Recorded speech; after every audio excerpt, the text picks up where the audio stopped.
चलिए, तो अब स्टार्ट करते हैं। क्या फेबेसी फैमिली का फ्लोरल फॉर्मूला और डायग्राम छूट गया तो बता देते हैं। आ जाओ, ये रहा आपके सामने फ्लोरल डायग्राम। ठीक है, आपको दिख रहा होगा और जूम कर दूंगा। चलो देखो, ये फ्लोरल डायग्राम। अब देखो, मैंने क्या कहा था कि जहां पे भी फ्लोरल डायग्राम है उसके सबसे ऊपर में मदर एक्सिस बनाते हैं, एक सर्कल बना देते हैं, डॉट बना देते हैं। और देखो, अगर सर्कल के अंदर मैंने एक लाइन खींच दिया, इसका मतलब ये जाइगोमोर्फिक फ्लावर है। और हो भी क्यों ना सही, आप उस फ्लावर को एक से अधिक पार्ट में डिवाइड नहीं कर सकते। ऐसे करके काटोगे तो फ्लावर एक से अधिक लाइन से ज्यादा कोई लाइन नहीं है जो कि फ्लावर को टू इक्वल हाफ में डिवाइड करे। एक ही लाइन है, बस ये लाइन है, फ्लावर टू इक्वल हाफ में बढ़ सकता है। तो जाइगोमोर्फिक। ये रहा सेपल, 1 2 3 4 5, सभी के सभी फ्यूज्ड है, गेमोसिपेलस हेलिक्स। ये रहा पेटल, सबसे ऊपर वाला स्टैंडर्ड, साइड वाला अली, और नीचे वाला मिलके फ्यूज हो गया और बना रहा है क्या, कील। और देखो, इसको कवरअप कौन कर रहा है, इसको कवरअप कर रहा है कील, इसको इंक्लोज कर रहा है कील। आप बोलोगे सर ऊपर से स्टैंडर्ड और वो भी तो कर रहा है। अरे भाई, ट्रांसफर सेक्शन में डायग्राम थोड़ा बड़ा हो गया है। हकीकत में आपको बता रहा हूँ कि हकीकत ये कवरअप करके रखता है। ठीक है, फिर उसके अंदर आ जाओ, एक अकेला और 9 गो ग्रुप में, 1 2 3 4 5 6 7 8 9। तो diadelphy, diadelphous androecium. Single carpel, single carpel मतलब मोनोकार्पेलरी गायनेसियम। और सिंगल कार्पेल, देखो ये कार्पेल है। अब आपको पता है कि उसमें ओबड़ी होगा, ओबड़ी के मार्जिन से, मार्जिन से, मार्जिन से क्या जुड़े हुए हैं, ओब्यूल। केवल कहाँ, वेंट्रल स्ट्रक्चर पे क्या जुड़े हुए हैं, ओब्यूल। मगर आप तो लॉन्गिट्यूडनल सेक्शन नहीं बनाते हो फ्लोरल डायग्राम में, आप तो ट्रांसफर सेक्शन बनाते हो ना। और ट्रांसफर सेक्शन में मतलब ऊपर से आप झांक रहे हो, ऐसे बोलो, उसमें तो आपको एक ही ओब्यूल दिखेगा ना यार। वो तो आप साइड से झांकोगे तब ना सारा ओब्यूल दिखेगा। तो बच्चा इसको देख के समझ लेता है कि सिंगल ओब्यूल होता है। अरे नहीं भैया, मल्टी ओब्यूल होता है, ज्यादातर मल्टी ओब्यूल ही होता है। लेकिन आप ट्रांसफर सेक्शन में मार्जिनल प्रेजेंटेशन की वजह से सिंगल ओब्यूल ही देख पाओगे, तो सिंगल ओब्यूल है। ठीक ना, फ्लोर फॉर्मूला लिखना बहुत आसान, बहुत आसान, बहुत आसान, बहुत आसान। सबसे पहले क्या लिखते हैं, ब्रैकेट है या नहीं, तो किसी में हो भी सकता है, किसी में नहीं भी हो सकता है। ब्रैकेट, यही ब्रैकेट। फिर क्या लिखते हैं, सिमेट्री ऑफ फ्लावर, कैसा है, जाइगोमॉर्फिक। फिर क्या लिखते हैं, सेक्सुअलिटी ऑफ फ्लावर, कैसा है, बाइसेक्सुअल। फिर क्या लिखते हैं, सेपल, कितने हैं, 5, फ्यूज है तो 5 को ब्रैकेट में बोलो। फिर कोरोला सी से, कितने हैं, 5। अब वो 5 का अरेंजमेंट क्या है, तो एक स्टैंडर्ड ऊपर में अकेला है, फ्री है, 2 साइड में फ्री है, और 2 नीचे में फ्यूज्ड है।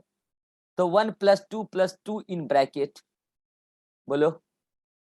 देन एंड्रोसियम, उसका स्टेमिन कितना है, 10, कैसे है, डायडल्फी। 9 फ्यूज्ड है ब्रैकेट में, उसके फिलामेंट फ्यूज है, और एक अकेला फ्री है, अकेला बच गया बेचारा। देन गायनेसियम, ओवरी कैसा, सुपीरियर, तो जी ऊपर डॉट नीचे, कितने ओवरी, सिंगल, मोनोकार्पेलरी। हो गया, फॉर्मूला में कुछ भी नहीं रखा है बोलो।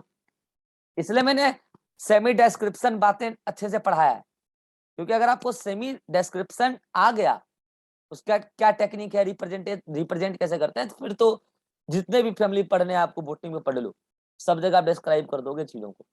ठीक है, तो ये फ्लोर फॉर्मूला और फ्लोरल डायग्राम। अब आता है एग्जाम्पल। तो भैया पहले मैं आपको एग्जाम्पल टिक कर देता हूँ, फिर मैं आपको ट्रिक बता दूंगा। देखो भैया, इसमें बहुत सारे एग्जाम्पल हैं जो आपके डेली लाइफ में भी होता है, इकोनॉमिक इंपॉर्टेंस है उसका। आप कई सारी दालें खाते हो, अब आप दाल में अलग अलग चॉइस, कोई मटर का दाल खाता है, अरहर मेरा favourite, arhar most of the लोगों का फेवरेट यही होता है, अरहर। ठीक है, सेम का भी दाल आता है, मूंग का आता है, ये भी बहुत अच्छा लगता है मूंग का। ठीक है, इसका हलवा भी बनता है, इसका कचौरी बनता है ना, मूंग का दाल।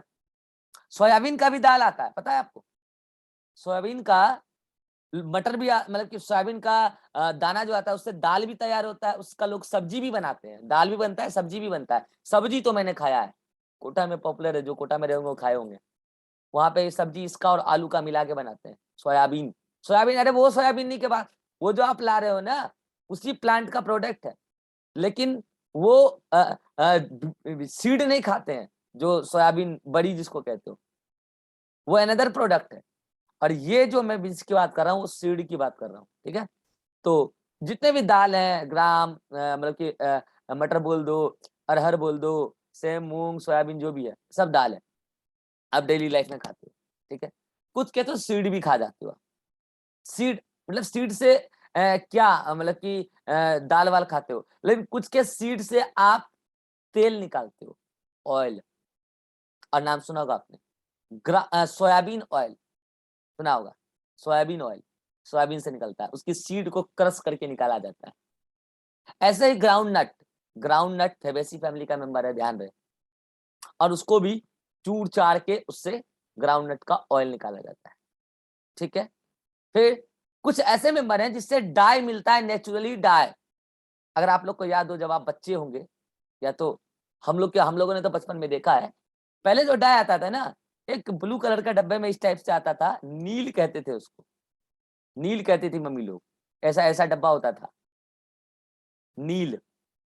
और व्हाइट कलर के कपड़े इसी नील से धोए जाते थे, और वो एकदम ओरिजिनल होता था, एकदम प्लांट से मिलके आता था। आजकल तो सिंथेटिक हो गया है, आजकल तो केमिकल वेमिकल मिला के बनाने लग गए डाई। और वो जो डाई होता था ना, नील, नील कहते थे उसको। इंडिगो फेरा एक प्लांट है, उससे मिलता था नेचुरली। और उसे हम अपने व्हाइट कपड़ों को और खिलाने के लिए और रंगीन करने के लिए अपनी लाइफ में यूज करते थे, डाई। नेक्स्ट, कुछ प्लांट ऐसे हैं फेबेसी फैमिली के जो हमें फाइबर देता है, जिसका नाम है सन हेम्प या क्रोटोलेरिया सन हेम्प, ठीक है। अभी मैं ट्रिक बताऊंगा, सब याद हो जाएगा। कुछ ऐसा प्लांट है जो फूडर है, फूडर का मतलब समझते हो, जिसके प्रोडक्ट हम एनिमल्स को एज अ चारा देते हैं, चारा देते हैं, ठीक है। उसका प्रोडक्ट हम एनिमल को एज अ चारा, फूडर देते हैं। जैसे सेस्बानिया, ट्राइफोलियम, ये सब, ये फूडर देता है हमें एनिमल को देने के लिए। कुछ ऐसे हैं जो ऑर्नामेंटल है, सजावट में काम आता है, ल्यूपिन और स्वीट पी। देखो भैया, स्वीट पी जो है ना, उसमें ऐसा फल नहीं आता जो कि आप खाओ, ठीक है, ध्यान रखना। स्वीट पी ऐसा फल नहीं है जो आप खाओ, वो गार्डन में लगाने के काम आता है, सजावट में काम आ जाता है, ठीक है। बाकी पी की अदर वैरायटी आप खाते हो। नेक्स्ट, एक ऐसा मेंबर है, मेडिसिन भी देता है, जिसका नाम है मुलैथी। नाम सुना भी होगा, गले के लिए बहुत अच्छा होता है, जब खांसी वांसी होता है तो मुलैथी खाते हैं लोग, तो ये मेडिसिनल है। तो ये सारे मेंबर है, ठीक है। कुछ पल्सेस हैं, तो कुछ एडिबल ऑयल है, तो कुछ डाई है, कुछ फाइबर, तो कुछ फूडर, तो कुछ ऑर्नामेंटल, तो कुछ मेडिसिन। अब मैं आपको ट्रिक बताता हूँ, और ट्रिक आपको अपने लैंग्वेज में लिखना है, नेक्स्ट पेज पे मैं जगह छोड़ दूंगा, ठीक है। क्या है कि एक बनिया थे, यहाँ बनिया, मैं लिखते जा रहा हूँ, आप ट्रिक अरेंज करके लिखना, ठीक है। एक बनिया थे, बनिया समझते हो, बनिया किसको कहते हैं? अरे बनिया वो लोग होते हैं ना जो सौदा का काम करते हैं, जो यूं बोलो बिजनेस में, व्यापारी व्यापारी, ठीक है। तो वह बनिया थे, ठीक है। तो बनिया लोग बिजनेस करते हैं, ठीक है। तो बनिया का 3 बिजनेस था। कितना बिजनेस था बनिया का? 3। जो मैं बोल रहा हूं आप ऑडियो सुन के सीक्वेंस में लिखना, और मैं तो ट्रिक से एक एक वर्ड निकाल रहा हूं, ठीक है। तो बनिया का 3 बिजनेस था, 3 बिजनेस, ठीक है, 3 बिजनेस था। तो वो किस किस चीज का बिजनेस था? एक सोयाबीन का बिजनेस था, एक ग्राउंड नट नट का बिजनेस था, और सभी दाल रखते थे वो। 3 बिजनेस। तो कौन कौन से बिजनेस? कौन कौन से बिजनेस? ग्राउंड नट का बिजनेस, दाल का बिजनेस, और सोयाबीन का बिजनेस। मतलब कि सोयाबीन तो दोनों ही तरफ आ गया, ठीक है। तो उनका 3 बिजनेस था, सोयाबीन, ग्राउंड नट और दाल। और सोयाबीन और ग्राउंड नट का वो क्या करते थे? तेल बेचते थे, तेल, ठीक है। सोयाबीन और ग्राउंड नट का तेल बेचते थे, और बाकी सभी प्रकार के दाल रखते थे, थोक विक्रेता, ठीक है, बनिया थे। वो बनिया बहुत स्वीट थे, बहुत स्वीट बनिया थे, प्यारे थे। वो बनिया बहुत स्वीट थे। क्यों स्वीट थे? क्यों उनको लोग बोलते थे कि ये बहुत स्वीट बनिया है? भले ही बूढ़े हो गए थे, लेकिन वो बेचारे नेक काम करते थे, समाज में जाके गरीबों का मदद करते थे अपने पैसों से। तो बढ़िया बनिया बहुत स्वीट थे, किसी से उनका लड़ाई झगड़ा नहीं होता था। बनिया बहुत स्वीट बनिया थे। उनका 3 बिजनेस था, 3 व्यापार था। क्या क्या चीज का व्यापार था भाई? सोयाबीन और ग्राउंड नट का तो वो तेल बेचते थे, और सभी प्रकार के दाल रखते थे। एक बार की बात है, ये बनिया बूढ़े हो गए थे बेचारे, अब ये बनिया बूढ़े हो गए थे, तो आप जानते हैं बूढ़े लोगों को खांसी की ज्यादा प्रॉब्लम होती है कि नहीं होती है? बूढ़े लोगों को खांसी की प्रॉब्लम होती है।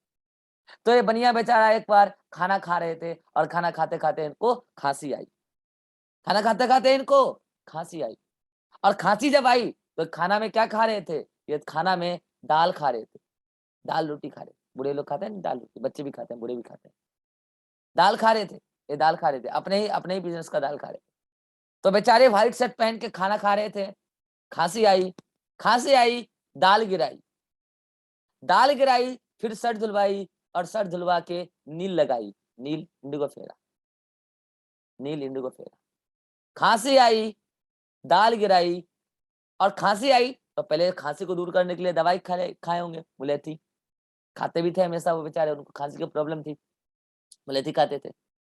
और जिस दिन उनके शर्ट पे दाल गिरा, दाल गिराई, दाल गिरी, तो शर्ट को धुलवाई और शर्ट को धुलवा के नील लगवाई, नील लगा के धूप में लगाई, सनम धूप में लगाई, और धूप में लगा के पिन लगाई। पिन लगा दिया, नहीं तो हवा में उड़ जाएंगे शर्ट, शर्ट उड़ जाएंगे हवा में। पिन लगा दिया, पिन लगा दिया, ठीक है। तो स्वीट बनिया थे बेचारे, स्वीट बनिया, सारे एग्जाम्पल आ गए, आप गौर नहीं कर रहे। स्वीट बनिया थे, और ये बनिया का 3 बिजनेस था, सोयाबीन और ग्राउंड नट का ऑयल। सभी एग्जाम्पल एनसीईआरटी के हैं, फिर कह रहा हूँ कोई भी एग्जाम्पल आउट ऑफ एनसीईआरटी नहीं। बनिया बड़े स्वीट थे, स्वीट पी और सेसबानिया, 3 बिजनेस था। क्या क्या? सोयाबीन और ग्राउंड नट का ऑयल और सभी प्रकार के दाल, अरहर रखते थे, ग्राम रखते थे, सेम, मूंग, सोयाबीन सब रखते थे। बेचारे को खांसी आती थी बार बार, तो मुलेठी की दवाई खाते रहते थे। लेकिन एक बार की बात है, वो खाना खा रहे थे, उसी टाइम खांसी आ गई और दाल गिर गया उनकी व्हाइट शर्ट पे, व्हाइट शर्ट पे दाल गिर गया। और दाल गिरने के बाद फिर वो उसको धुलवाए, जो भी काम करने वाली रखते थे धुलवाए, उन्होंने दाल गिराई, दाल गिरा के सर धुलवाई, सर धुलवा के नील लगाई, नील लगा के धूप में सुखाई, धूप में सुखाने के साथ पील लगाई। आई थिंक अब आपको ट्रिक समझ में आ गया होगा। फिर जब मैं वीडियो अपलोड कर दूंगा, ऑडियो सुन के ट्रिक अपने लैंग्वेज में नोट्स में लिख लेना, ठीक है। तो this is all about Fabaceae family. चलिए, यहाँ पे फेबेसी फैमिली समाप्त हुआ। कल मैं आपको सोलेनेसी भी करा दूंगा और लिलियसी भी करा दूंगा। यकीन मानिए उसमें भी कुछ नया पढ़ने को नहीं है, अगर आप पहले मोर्फोलॉजी रिवाइज किए हैं तो। और नया क्या? एग्जाम्पल, मैं ट्रिक बता रहा हूँ ना यार, सोलेनेसी का भी बताऊंगा, लिलियसी का भी बताऊंगा, ट्रिक की चिंता ना करें। चलिए, आज आप पढ़ेंगे page number, NCERT page number 78 से लेकर पेज नंबर 79, यहाँ पे पढ़ेंगे आप। अरे पूरा फेबेसी फैमिली पढ़ लेना ना, हेडिंग नंबर 5.9.1 पूरा फेबेसी फैमिली पढ़ लेना, एक एक डायग्राम देख लेना। हालांकि मैंने सभी डायग्राम को नोट्स में घुसेड़ दिया है, ठीक है। आप जो यहाँ पे ये सारा डायग्राम देख रहे हो ना नोट्स में, कहाँ? ये वाला, ये जो आप सारा डायग्राम देख रहे हो ना, 1 2 3 4, ये सारा डायग्राम एनसीईआरटी में एक ही जगह दे रखा है, इसके साथ, इसके साथ और इसके साथ। लेकिन मैंने उन सभी को डिस्क्राइब किया है, ठीक है। इसी में मेहनत लगता है, और ये चीज मैं क्लास में भी करा सकता हूँ, आपको बोल बोल के लिखवा सकता हूँ, बहुत टाइम लगेगा, बहुत टाइम कंज्यूम होगा। इसलिए मैं आपके लिए मेहनत करके लाता हूँ, आपके मेहनत को रिड्यूस कर रहा हूँ मैं, आपके सिलेक्शन के लिए काम कर रहा हूँ मैं। लेकिन आपको कोई फर्क ही नहीं पड़ता। आपके लिए मैं बैठता हूँ 2 घंटा, अरे मुझे क्या यार, मुझे तो फेबेसी फैमिली आता ही है, मैं तो चाहूँ तो अभी बोर्ड पे लिख के पढ़ा दूंगा, मुझे क्या फर्क पड़ता है, आप नोट्स बनाते रहो।